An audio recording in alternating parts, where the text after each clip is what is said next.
खिल्ली उड़ाने वाली ननद। आकांक्षा की शादी किशनगढ़ नाम के गांव में धीरज के साथ हुई। घर में आकांक्षा के सास, ससुर और एक ननद थी जिसका नाम था रुचि। वैसे तो घर में सब मिलजुल कर ही रहते थे, पर रुचि का स्वभाव थोड़ा अलग था। वो किसी भी व्यक्ति की कमियों की खिल्ली उड़ाती थी। एक दिन आकांक्षा और धीरज बाहर घूमने जा रहे थे। आकांक्षा ने बहुत ही अच्छी सी साड़ी पहनी थी।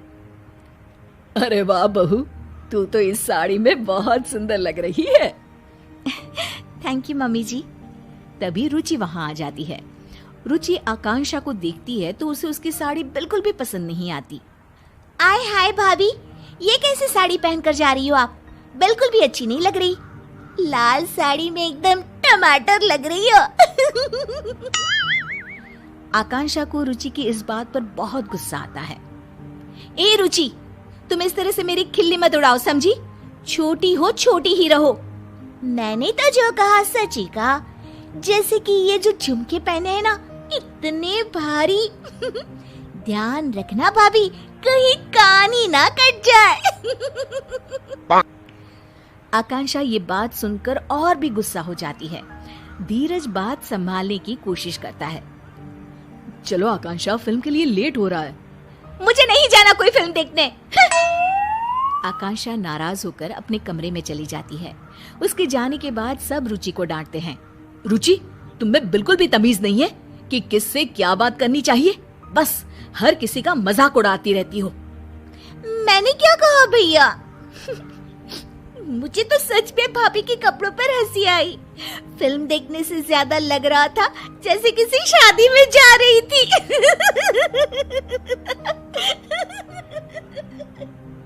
रुचि हंसते हंसते अपने कमरे में चली जाती है।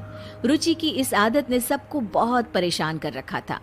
उसे हर किसी का मजाक बनाने की अब तो आदत सी हो गई थी। एक दिन आकांक्षा और उसकी सास टीवी पर अपना मनपसंद कार्यक्रम देख रहे थे। तभी वहाँ रुचि आ जाती है। क्या आप दोनों बेकार के सास बहू के सीरियल्स देखती रहती हो? कुछ समझदारी वाले भी सीरियल्स देख लिया करो ना। हमारी मर्जी है, हम कुछ भी देखें, तुम्हें उससे क्या? भाभी, सच क्यों नहीं कहती कि इन सीरियल्स के अलावा कुछ देखने का आप लोगों के पास दिमाग ही नहीं है? रुचि हंसने लग जाती है और इतना कहकर वो वहाँ से चली जाती है।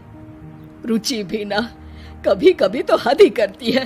पता नहीं अपने आप को क्या समझती है। कोई बात नहीं मम्मी जी, कल इसकी सहेलियां आ रही है ना, उनके सामने ये बहुत समझदार बनती है। अच्छा सबक सिखाएंगे इसको। तुम सही कह रही हो बहू, सबक तो इसे सिखाना ही होगा। अगले दिन रुचि की कॉलेज की सहेलियां उसके घर आती है। उनके सामने रुचि बहुत ही अच्छे तरीके से बर्ताव कर रही होती है। मैंने प्रेमचंद की नॉवेल पढ़े हैं।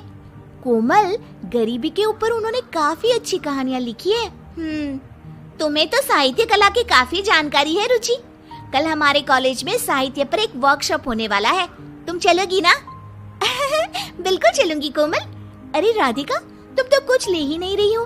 रुको, मैं तुम्हारे लिए कोल्ड ड्रिंक लेकर आती हूँ। अरे नहीं, मैं खुद ले लूंगी। अरे मैं ले आती हूँ ना, तुम यहीं रुको। रुचि को अपनी सहेलियों से इतने अच्छे से बातें करते देख आकांक्षा अपनी सास से कहती है, ये देखिए मम्मी जी, अपनी सहेलियों के साथ कितना अच्छा बर्ताव करती है। हाँ, बस अपने घर वालों को ही कुछ नहीं समझती। तभी आकांक्षा को एक तरकीब सूझती है। मुझे एक तरकीब सूझी है मम्मी जी, चलो इसको अभी सबक सिखाते हैं। अच्छा, चल चल बहू। आकांक्षा सबके लिए नाश्ता लगा रही होती है और जानबूझकर हर चीज को मिला देती है। कोल्ड ड्रिंक को कप में डाल देती है। तभी वहाँ रुचि आती है और रुचि खाने का ऐसा इंतजाम देखकर गुस्सा हो जाती है। अरे भाभी, आप भी ना एकदम गवार की गवार हो। कोल्ड ड्रिंक कप में कौन परोसता है? ओह, मैं अभी ठीक कर देती हूँ रुचि। और ये समोसे और चटनी एक साथ क्यों मिला दिया आपने? कितनी पढ़ाई की है आपने भाभी? रुचि की सहेलियां रुचि को ऐसे बातें करते देख दंग रह जाती है। अरे रुचि, ये क्या तरीका हुआ अपनी भाभी से बात करने का? रुचि अब आकांक्षा का मजाक उड़ाने लग जाती है। ये देखो, ये कोल्ड ड्रिंक चाय के कप में लेकर आई है। रुचि की सहेलियों को इस बात पर बिल्कुल हंसी नहीं आती। रुचि, हम तुम्हें बहुत अच्छी लड़की समझते थे, पर तुम ऐसी होगी हमने तो कभी सोचा भी नहीं था। हाँ हाँ, बातें तो इतनी ज्ञानों वाली करती है और अपने बड़ों से कैसे बात करती है, इसमें तो तमीज ही नहीं है। हम तो चले भाई, और आज से तुम हमारे ग्रुप में भी नहीं रहोगी। पहले लोगों से बात करने का ढंग सीख लो, फिर कुछ और सीखना। अरे अरे, आप लोग तो सीरियस हो गए, मैं तो मजाक ही कर रही थी। हर किसी का मजाक उड़ाना अच्छी बात नहीं है रुचि।